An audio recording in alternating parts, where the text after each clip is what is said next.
నమస్కారం ఘంటారావానికి స్వాగతం. ముందుగా ప్రధానాంశాలు.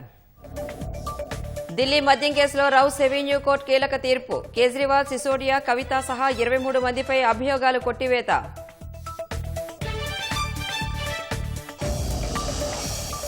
మద్యం కేసు ద్వారా ఆప్ను బీజేపీ అంతం చేయాలనుకుందన్న కేజ్రీవాల్. న్యాయ వ్యవస్థపై పెట్టుకున్న నమ్మకం నిలబడిందని కవిత వ్యాఖ్య.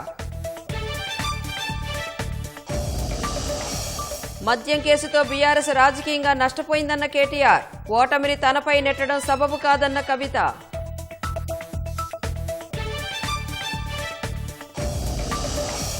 పెట్టుబడులు, ఆవిష్కరణలతో పరిశ్రమలు ముందుకు రావాలన్న ప్రధాని. ప్రభుత్వంతో విజ్ఞాన భాగస్వాములు కలిస్తేనే ఫలితాలొస్తాయని వెల్లడి. కలకలం రేపుతున్న కర్ణాటక రాజకీయాలు. డీకేను సీఎం చేసేందుకు మద్దతుదారుల తీవ్ర ప్రయత్నాలు.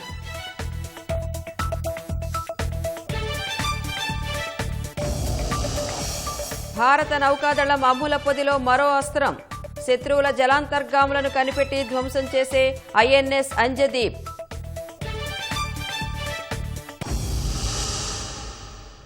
ఢిల్లీ మద్యం కేసులో ఆప్ అధినేత, ఢిల్లీ మాజీ సీఎం అరవింద్ కేజ్రీవాల్ కు భారీ ఊరట లభించింది. గత ఆప్ ప్రభుత్వాన్ని కుదిపేసిన మద్యం విధాన రూపకల్పనలో అవినీతికి పాల్పడ్డారనే కేసులో కేజ్రీవాల్ సహా అప్పటి ఉప ముఖ్యమంత్రి మనీష్ సిసోడియా, తెలంగాణ జాగృతి అధ్యక్షురాలు కల్వకుంట్ల కవిత సహా మొత్తం 23 మందిని ఢిల్లీ రౌస్ ఎవెన్యూ కోర్టు నిర్దోషులుగా ప్రకటించింది.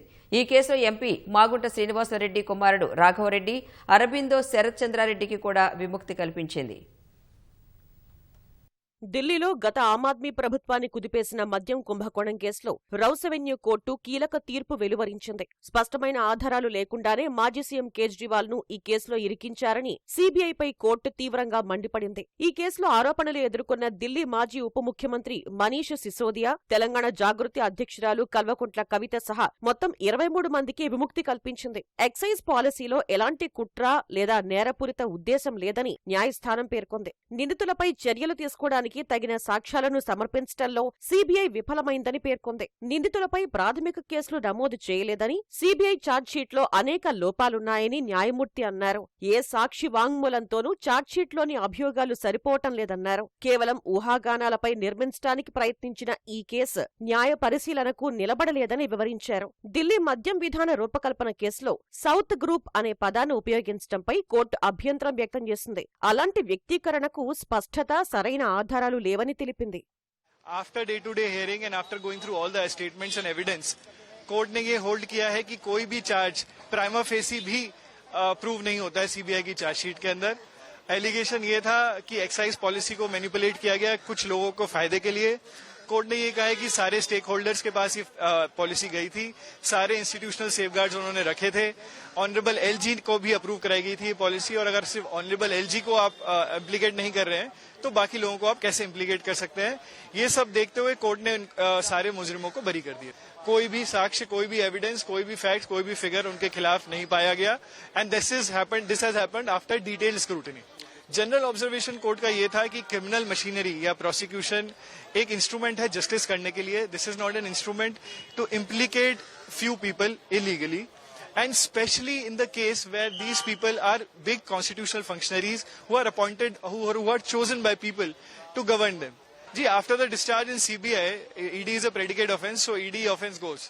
లిక్కర్ పాలసీ కేసులో న్యాయస్థానం తీర్పు వెలువడిన తర్వాత ఆప్ అధినేత కేజ్రీవాల్ తీవ్ర భావోద్వేగానికి గురయ్యారు. సత్యమే ఎప్పటికైనా గెలుస్తుందని, దేవుడు తమ వెంటే ఉన్నాడంటూ కన్నీరు పెట్టారు. అప్పటి సీఎం, డిప్యూటీ సీఎం, 5 ఆప్ నేతలను జైల్లో పెట్టారని కేజ్రీవాల్ గుర్తు చేశారు. కేజ్రీవాల్ అవినీతిపరుడు కాదని, అవినీతికి వ్యతిరేకంగా పోరాడిన వ్యక్తి అంటూ భావోద్వేగానికి లోనయ్యారు. ప్రధాని మోదీ కేవలం విపక్షాలపైనే దృష్టి పెట్టారని, ప్రజా సమస్యలను పట్టించుకోరని విమర్శించారు.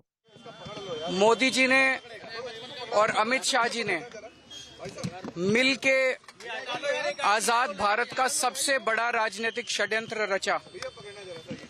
आम आदमी पार्टी को खत्म करने के लिए आम आदमी पार्टी के सबसे बड़े 5 नेताओं को जेल में डाल दिया गया.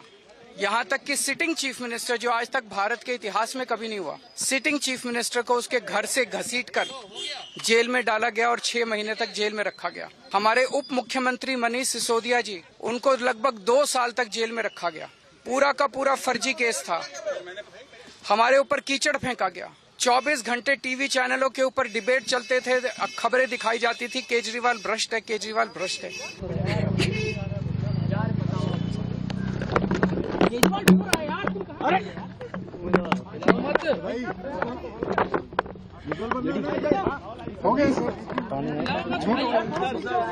संभालिए सर, अपने आप संभालिए, हिम्मत सर, पीछे हिलाओ मत भाई। केजरीवाल भ्रष्ट नहीं है। मैंने केवल अपनी जिंदगी में ईमानदारी कमाई है। इन्होंने झूठा केस लगाया और आज ये साबित हो गया, कोर्ट ने कहा है कि केजरीवाल कट्टर ईमानदार है। ఢిల్లీ మద్యం కేసులో ప్రత్యేక కోర్టు తీర్పును సీబీఐ హైకోర్టులో సవాల్ చేసింది. దర్యాప్తులోని అనేక అంశాలను రౌస్ అవెన్యూ కోర్టు పరిగణించలేదని సీబీఐ అధికార ప్రతినిధి తెలిపారు. ఢిల్లీ మద్యం పాలసీకి సంబంధించిన మనీ లాండరింగ్ కేసు స్వతంత్రత కలిగిందని ఈడీ అధికారులు తెలిపారు. ఢిల్లీ మద్యం కుంభకోణం కేసు నుంచి మాజీ సీఎం కేజ్రీవాల్, మనీష్ సిసోదియా సహా నిందితులందరికీ ఢిల్లీ కోర్టు ఊరట కలిగించిన నేపథ్యంలో ఈడీ ఈ వ్యాఖ్యలు చేసింది. తమ దర్యాప్తు కేవలం సీబీఐ కేసుపై ఆధారపడి లేదని, పక్కా సాక్ష్యాధారాలతో విచారిస్తున్నామని ఈడీ అధికారులు తెలిపారు. విజయ్ మదన్ లాల్ కేసులో సుప్రీంకోర్టు 2022లో ఇచ్చిన తీర్పు మేరకు ప్రధాన కేసు కొట్టివేస్తే దానికి అనుబంధంగా ఉన్న మనీ లాండరింగ్ కేసు రద్దవుతుంది. అయితే ఈడీ మాత్రం ప్రధాన కేసు ఫలితంతో సంబంధం లేకుండా మనీ లాండరింగ్ ను ఒక స్వతంత్ర నేరంగా పరిగణించాలని కోరుతోంది. మద్యం పాలసీలో వచ్చిన అవినీతి సొమ్ము చేతులు మారడం సహా పలు అంశాల్లో తమ సాక్ష్యాలకు సీబీఐ వద్ద ఉన్న వాటికి పొంతన లేదని అధికారులు తెలిపారు. ఈడీ కేసు విచారణకు సంబంధించి న్యాయస్థానం ఇంకా ఏ నిర్ణయం తీసుకోలేదన్న అధికారులు త్వరలోనే తమ వాదనలను బలంగా వినిపిస్తామని పేర్కొన్నారు.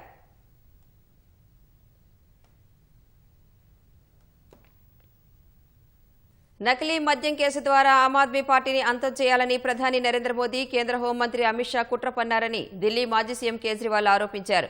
నకిలీ మద్యం పాలసీ కేసుతో తన నిజాయితీ, ప్రతిష్టపై దాడి జరిగిందని విమర్శించారు. ఈ సందర్భంగా ఢిల్లీలో మళ్లీ అసెంబ్లీ ఎన్నికలు నిర్వహించాలని ప్రధాని మోదీకి కేజ్రీవాల్ సవాల్ విసిరారు. ఎన్నికల్లో 10 కంటే ఎక్కువ స్థానాలను బీజేపీ గెలిస్తే తాను రాజకీయాలను పూర్తిగా వదిలేస్తానని చెప్పారు. ఎన్ఫోర్స్మెంట్ డైరెక్టరేట్ నమోదు చేసిన కేసులకు సంబంధించి డిశ్చార్జ్ కోసం కోర్టులో పిటిషన్ దాఖలు చేస్తామని చెప్పారు. ये पूरा षड्यंत्र दो लोगों ने मिलकर रचा, नरेंद्र मोदी जी और अमित शाह जी, और आज उन दोनों को पूरे देश से माफी मांगनी चाहिए. उन दोनों ने मिलकर षड्यंत्र रचा कि आम आदमी पार्टी को खत्म किया जाए. वो देख रहे थे कि दिल्ली में वो हमें नहीं हरा सकते, वो देख रहे थे कि दिल्ली की जनता हमारे कामों से बहुत खुश है, तो उन्होंने एक षड्यंत्र रचा. आज मैं चैलेंज करता हूं मोदी जी को, मोदी जी हिम्मत है दिल्ली में दोबारा चुनाव करा के दिखा दो, 10 से ज्यादा तुम्हारी सीट आ जाए, मैं राजनीति छोड़ दूं. ఢిల్లీ మద్యం కేసుతో అసెంబ్లీ, పార్లమెంటు ఎన్నికల్లో బీఆర్ఎస్ రాజకీయంగా నష్టపోయిందని ఆ పార్టీ కార్యనిర్వాహక అధ్యక్షుడు కేటీఆర్ అన్నారు. ఇప్పుడు ఈ కేసులో ఆరోపణలు ఎదుర్కొన్న కవితకు న్యాయం జరిగిందని చెప్పారు. మద్యం కుంభకోణం కేసులో కోర్టు తీర్పు తర్వాత ఈ మేరకు కేటీఆర్ సామాజిక మాధ్యమం ఎక్స్లో పోస్టు పెట్టారు.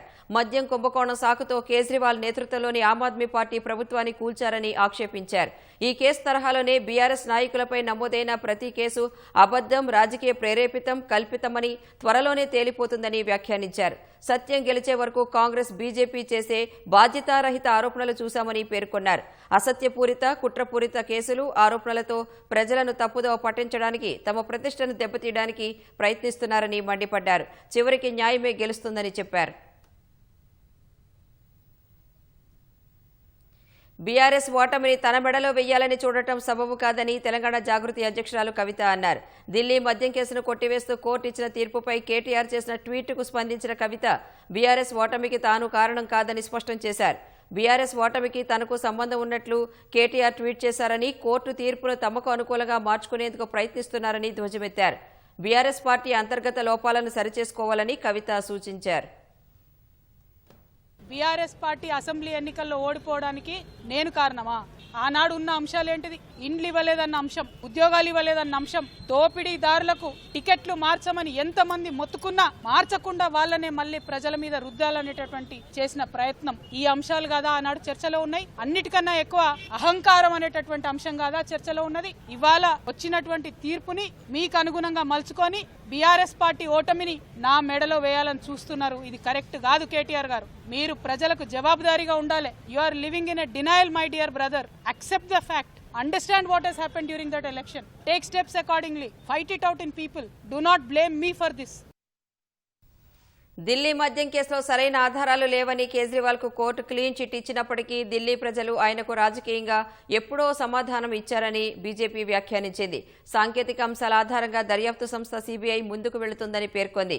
ఈ కేసులో కీలకమైన వందలాది మొబైల్ ఫోన్లు, సిమ్ కార్డులు ధ్వంసమయ్యాయని, దీనివల్లే సాక్ష్యాల కొరత ఏర్పడిందని బీజేపీ ప్రతినిధి, రాజ్యసభ ఎంపీ సుధాంశు త్రివేది ఆరోపించారు. కోర్టు తీర్పును అధ్యయనం చేసిన తర్వాత తమ పార్టీ నిర్మాణాత్మక ప్రతిస్పందనతో ముందుకు వస్తుందని చెప్పారు. కేజ్రీవాల్ కవితపైన డిశ్చార్జ్ పిటిషన్ న్యాయపరమైన ప్రక్రియ మాత్రమేనని బీజేపీ రాష్ట్ర అధ్యక్షుడు రామచంద్రరావు స్పష్టం చేశారు. ఈ కేసుతో బీజేపీకి ఎలాంటి సంబంధం లేదన్న ఆయన ఢిల్లీ ఎక్సైజ్ పాలసీ మీద ముందు ఫిర్యాదు చేసింది కాంగ్రెస్ పార్టీయేనని చెప్పుకొచ్చారు. బీజేపీ రాష్ట్ర కార్యాలయంలో కోరుట్లకు చెందిన ప్రముఖ వైద్యుడు అనూప్ రావుతో పాటు పలువురు బీజేపీలో చేరగా కండువా కప్పి పార్టీలోకి ఆహ్వానించారు. హైడ్రా పేరుతో పేదల ఇళ్లను కూల్చిన రేవంత్ రెడ్డి ఓవైసీ ఇళ్లను, విద్యా సంస్థలను ఎందుకు కూల్చలేదని ప్రశ్నించారు. సాంకేతికమైనటువంటి ఒక విషయాలపైన ఒక ముద్దాయి డిశ్చార్జ్ అయితే అది వాళ్ళు ఏదో అమాయకులని చెప్పడానికి వీలేదు. సాంకేతికమైనటువంటి ఆధారాలపైన కోర్టు ఒకరిని నిర్దోషిగా తేలుస్తే అది అమాయకత్వానికి, వారి ఒక నిర్దోషం కారు అని చెప్పడానికి అది ఒక పరిస్థితి కాదు. దీని మీద సిబిఐ వాళ్ళ నిర్ణయం తీసుకుంటారు. బహుశా అప్పీల్ పోవచ్చు వాళ్ళు. ఇది ఓన్లీ ట్రయల్ కోర్టులో జరిగినటువంటి నిర్ణయం. ఇది ఎటువంటి వాస్తవాలు లేకపోతే సెల్ ఫోన్ ఎందుకు కాలబెట్టాలి, సిమ్ కార్డు ఎందుకు కాలబెట్టాలి, కేజ్రీవాల్ గారి పాలసీలు ఎందుకు మార్చుకోవాలి? ఢిల్లీ మద్యం కేసులో కేజ్రీవాల్, సిసోడియా సహా నిందితులందరికీ కోర్టు క్లీన్ చిట్ ఇవ్వడంపై కాంగ్రెస్ పార్టీ తీవ్రంగా స్పందించింది. బీజేపీ, ఆమ్ ఆద్మీ పార్టీ మధ్య ఇది ఒక ముందస్తు ప్రణాళికాబద్దమైన వ్యూహమని ఆరోపించింది. కాంగ్రెస్ మీడియా విభాగాధిపతి పవన్ ఖేడా సోషల్ మీడియా వేదికగా బీజేపీపై విరుచుకుపడ్డారు. సందర్భాన్ని బట్టి రూపం మార్చుకునే పాముగా బీజేపీని అభివర్ణించారు. కాంగ్రెస్ ముక్త భారత్ అనే ఏకైక లక్ష్యం కోసం బీజేపీ ఏ స్థాయికైనా దిగజారుతుందని విమర్శించారు. గుజరాత్, పంజాబ్లో త్వరలో ఎన్నికలు జరగనున్న నేపథ్యంలో బీజేపీకి అనుకూలమైన పార్టీలపై కేసులు అకస్మాత్తుగా మాయమవుతాయని ఆరోపించారు. తమిళనాడులో ఎన్నికలు జరగనున్న నేపథ్యంలో చిదంబరం వంటి కాంగ్రెస్ సీనియర్ నేతలపై దర్యాప్తు సంస్థల వేధింపులు పెరుగుతాయని పేర్కొన్నారు. మరోవైపు ఢిల్లీ మద్యం కేసులో కోర్టు తీర్పు బీజేపీకి నైతిక మరణశిక్ష అని సమాజ్వాదీ పార్టీ అధ్యక్షుడు అఖిలేష్ యాదవ్ అన్నారు. సత్యం, న్యాయం కేజ్రీవాల్తో గట్టిగా నిలబడ్డాయని, ఏ ఆరోపణ కూడా సత్యాన్ని కప్పిపుచ్చేంత పెద్దది కాదని పేర్కొన్నారు. రాష్ట్రంలో భౌగోళిక గుర్తింపు పొందిన కళలను ప్రోత్సహించడానికి, కళాకారులకు అండగా ఉండేందుకు టీజీఎస్ఆర్టీసీ ఆర్ట్ ఆన్ వీల్స్ కార్యక్రమాన్ని ప్రారంభించింది. గవర్నర్ జిష్ణుదేవ్ వర్మ, రవాణా శాఖ మంత్రి పొన్నం ప్రభాకర్ హైదరాబాద్లోని ఎంజీబీఎస్లో ఆర్ట్ ఆన్ వీల్స్ ను ప్రారంభించారు. సమాజం అనేది ఫోన్లలోనో ఇంటర్నెట్లోనో లేదని, మన సంస్కృతితో ముడిపడి ఉందని గవర్నర్ అన్నారు. సంస్కృతి, కళాకారులు సహా పర్యాటక రంగాన్ని ప్రోత్సహించడమే కార్యక్రమం ఉద్దేశమని తెలిపారు. ఈ కార్యక్రమంతో జీఐ ట్యాగ్స్ పై ప్రతి ఒక్కరికి అవగాహన కలుగుతుందన్నారు. దేశంలో ఎక్కడా లేని విధంగా తొలిసారి జీఐ ఆన్ వీల్స్ కార్యక్రమం నిర్వహిస్తున్నందుకు రాష్ట్ర ప్రభుత్వానికి గవర్నర్ అభినందనలు తెలిపారు. జీఐ ఆర్ట్స్ ను ప్రమోట్ చేయడం వల్ల ఆ ఉత్పత్తులకు ఆదరణ పెరిగి కళాకారులకు జీవనోపాధి మెరుగుపడుతుందని మంత్రి పొన్నం తెలిపారు. ప్రస్తుతం 6 బస్సులను ప్రారంభించామని, భవిష్యత్తులో ఈ సంఖ్యను పెంచుతామని వివరించారు. The GI tag is not only something technical in bringing the state, the artisans and their art in one platform. A society that is driven by its Swabhiman or self-respect is a society that will progress. A society without self-respect, only caste respect, cannot grow. So we'll have to build a society that respects its own culture, respects its own art forms, and this is the effort. एक प्रयास है ये, कैसे हम future generation के पास हमारे సంస్కృతి को ले जाए. గవర్నర్ గారి సూచనను, ఆదేశాన్ని తీసుకొని అమలు చేసిన ఎండి గారికి కానీ అన్ని రకాలుగా మరి ఆర్టీసీ అటు ఒక పేద ప్రజలకు సంబంధించిన రవాణా వ్యవస్థతో పాటుగా తెలంగాణ రాష్ట్రానికి గర్వకారణమైనటువంటి జిఐ ట్యాక్స్ యొక్క ప్రచారంకు సంబంధించిన అంశాల్లో కూడా భాగస్వాములు అవుతాను. ఒక ధన్యవాదాలు తెలియజేస్తూ ఈ సందర్భంగా మరొక్కసారి అందరికీ కూడా నా హృదయపూర్వకంగా శుభాకాంక్షలు చెప్తూ సెలవు తీసుకుంటాను. ప్రజలకు మెరుగైన వైద్యం, ఆసుపత్రుల బలోపేతం లక్ష్యంగా సోమవారం నుంచి రాష్ట్ర వ్యాప్తంగా హెల్త్ మిషన్ 100 పేరుతో ప్రత్యేక కార్యక్రమానికి ప్రభుత్వం శ్రీకారం చుట్టింది. 100 రోజుల పాటు 4 దశల్లో యాక్షన్ ప్లాన్ సిద్ధం చేసినట్లు వైద్య ఆరోగ్య శాఖ తెలిపింది. తొలి దశలో ప్రభుత్వ ఆసుపత్రుల్లో quality audit, sanitation, biomedical waste మేనేజ్మెంట్పై ప్రత్యేకంగా దృష్టి సారించనుంది.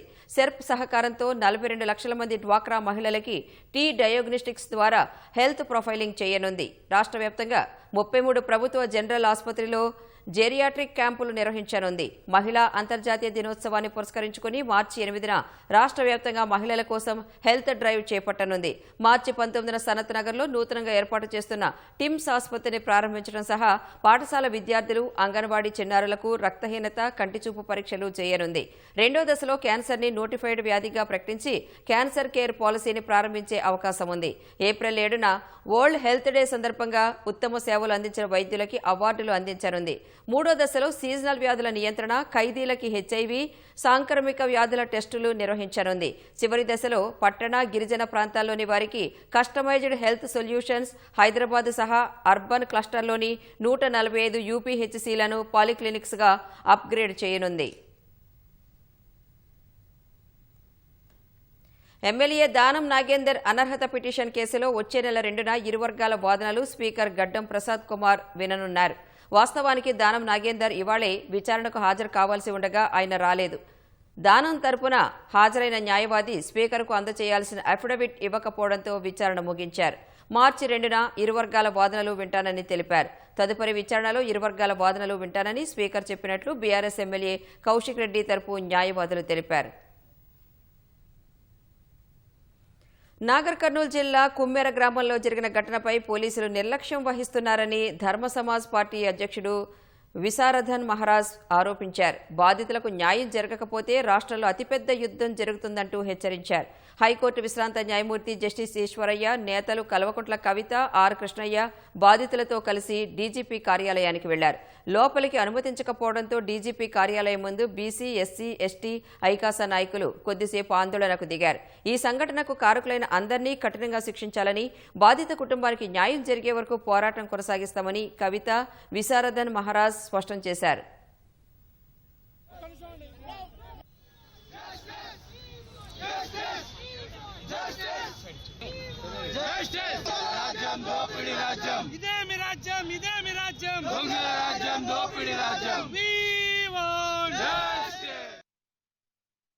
డీజీపీ గారిని కలవడంలో వారితో చాలాసేపు మాట్లాడడం జరిగింది. డీజీపీ గారు బాధితులకు ఎలాంటి హామీ ఇవ్వలేదు. ఇది చాలా స్పష్టం. డీజీపీ గారి నుంచి మేము ఎంతో ఆశించాము, కానీ వారు కూడా విచారణ ద్వారా తేలుతుందన్న మాటలోనే సాగించారు తప్ప తప్పకుండా ఇది చేద్దామనే ఒక నమ్మకాన్ని మాకు ఇవ్వలేకపోయారు. కాబట్టి మేము కొంత బాధగానే ఉన్నాం, కానీ ఒకవైపు నమ్ముతూ ఉన్నాం డీజీపీ గారు ఓకే విచారణ ఈ రోజే ఆమె ఇవ్వకపోయినా ఏమో ఒకవేళ చేస్తారేమో, డీజీపీ గారి ఆదేశంతో మరింత న్యాయంగా బాధితులకి న్యాయం సత్వరంగా అందిస్తారని ఆశపడుతున్నాం, నమ్ముతున్నాం. డీజీపీ గారి నుంచి కూడా న్యాయం జరగకపోతే అతిపెద్ద యుద్ధం మొదలైంది తెలంగాణలోని హెచ్చరిస్తున్నాం. కేంద్ర ప్రభుత్వం చేపట్టిన రిఫార్మ్ ఎక్స్ప్రెస్లో భాగంగా రాబోయే ఏళ్లలో ఆయా శాఖల్లో చేపట్టే సంస్కరణలపై సమగ్రమైన నివేదిక సిద్ధం చేయాలని మంత్రులను ప్రధాని నరేంద్ర మోదీ ఆదేశించారు. గత కొన్నేళ్లలో ఆయా శాఖలు సాధించిన విజయాలతో పాటు భవిష్యత్తులో చేపట్టే సంస్కరణలు, వాటి గడువు, సంబంధిత ఫలితాలను స్పష్టంగా వివరించాలని పేర్కొన్నారు. ఇందుకోసం కేబినెట్ సెక్రటేరియట్ ఓ ప్రత్యేక ఫామ్ సిద్ధం చేసిందని, అందులోనే వివరాలను పొందుపరచాలని మంత్రులకు మోదీ స్పష్టం చేసినట్లు అధికార వర్గాలు వెల్లడించాయి. ఈ సంస్కరణల నివేదికలను మంత్రులే స్వయంగా సిద్ధం చేసి కేబినెట్ సమావేశంలో ప్రజెంట్ చేయాలని ప్రధాని ఆదేశాలు జారీ చేసినట్లు తెలిపాయి. 2047 వికసిత భారత్ లక్ష్యాన్ని చేరుకోవడంలో ఈ సంస్కరణ నివేదిక ఎంతో ఉపయోగపడుతోందని ప్రధాని మోదీ భావిస్తున్నారని వెల్లడించాయి. ఇటీవల ఓ ఇంటర్వ్యూలో భాగంగా రాబోయే దశాబ్దం పాటు తమ ప్రభుత్వం నిర్మాణాత్మక సంస్కరణలు, లోతైన ఆవిష్కరణలు, పాలనా సరళీకరణలను కొనసాగిస్తామని మోదీ తెలిపారు. తమ ప్రభుత్వం చేపట్టిన సంస్కరణల పథం సామాన్య పౌరులకు భారీ స్థాయిలో ప్రయోజనం చేకూరుస్తోందని చెప్పారు.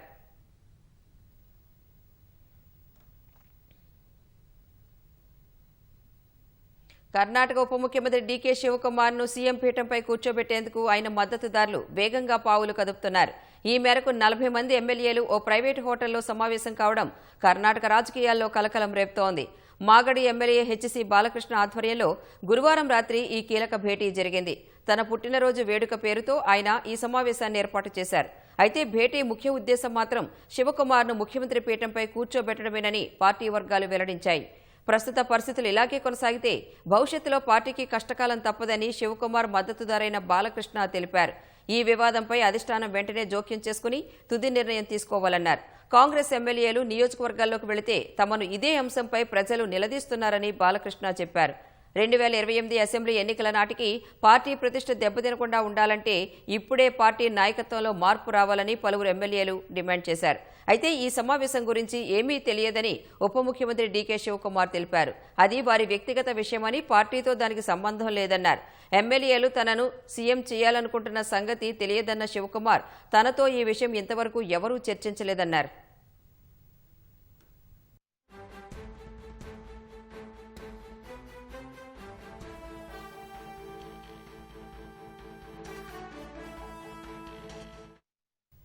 భారత నౌకాదళం అమ్ముల పొదిలో మరో అస్త్రం చేరింది. శత్రువుల జలాంతర్గాములను కనిపెట్టి ధ్వంసం చేసే అత్యాధునిక యుద్ధ నౌక ఐఎన్ఎస్ అంజదీప్ భారత నౌకాదళలోకి ప్రవేశించింది. దేశ సముద్ర తీరాన్ని కాపాడటంలో ఈ నౌక వెన్నుదన్నుగా నిలుస్తుందని అధికారులు వెల్లడించారు. భారత నౌకాదళ శక్తిని మరింత పటిష్టం చేసేలా నిర్మించిన యాంటీ సబ్మెరైన్ వార్ఫేర్ ఐఎన్ఎస్ అంజదీప్ యుద్ధనౌక అధికారికంగా జలప్రవేశం చేసింది. చెన్నై పోర్ట్లో జరిగిన కార్యక్రమంలో భారత navy chief admiral Dinesh Kumar Tripathi ఈ యుద్ధనౌకను జాతికంకితం చేశారు. డాల్ఫిన్ హంటర్ గా పిలిచే ఈ యుద్ధనౌక మన తీర ప్రాంతాల్లో ఉన్న శత్రువుల జలాంతర్గాములను గుర్తించి వాటిని తుతముట్టించేలా రూపొందించారు. కోల్కతాకు చెందిన garden reach ship builders and engineers నిర్మించిన ఈ యుద్ధనౌకలో హల్ మౌంటెడ్ సోనార్ అభయ్ పరిజ్ఞానాన్ని అమర్చారు. 77 మీటర్ల పొడవు ఉండే ఈ యుద్ధనౌక వాటర్ జెట్ ప్రొపల్షన్ సిస్టంతో పనిచేస్తుంది. తక్కువ బరువున్న టార్పెడోలు, రాకెట్ లాంచర్లతో ఐఎన్ఎస్ అంజదీప్ సముద్ర తీర నిఘా, శోధన, రక్షణ వ్యవస్థలతో 25 నాటికల్ మైళ్ల వేగంతో ప్రయాణించగలదు.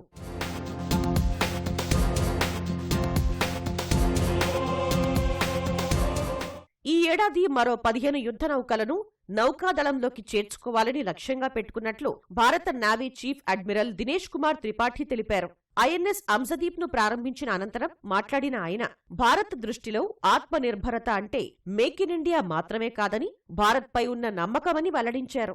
దేశ ఆర్థిక వ్యవస్థకు వెన్నెముకగా నిలిచే సముద్ర వాణిజ్యంలో ఎలాంటి ఆటంకాలు జరగకుండా చూడటంలో నౌకాదళం అత్యంత చురుకైన పాత్ర పోషిస్తోందని దినేష్ కుమార్ త్రిపాఠి స్పష్టం చేశారు. కర్ణాటకలోని కార్వార్ తీరంలో ఉన్న అంజదీప్ ద్వీపం పేరును ఈ యుద్ధ నౌకకు పెట్టారు. ఐఎన్ఎస్ అంజదీప్ రాకతో తమిళనాడు, పుదుచ్చేరి తీర ప్రాంతాల్లో నిఘా వ్యవస్థ మరింత పటిష్టం కానుందని భారత నౌకాదళం వెల్లడించింది.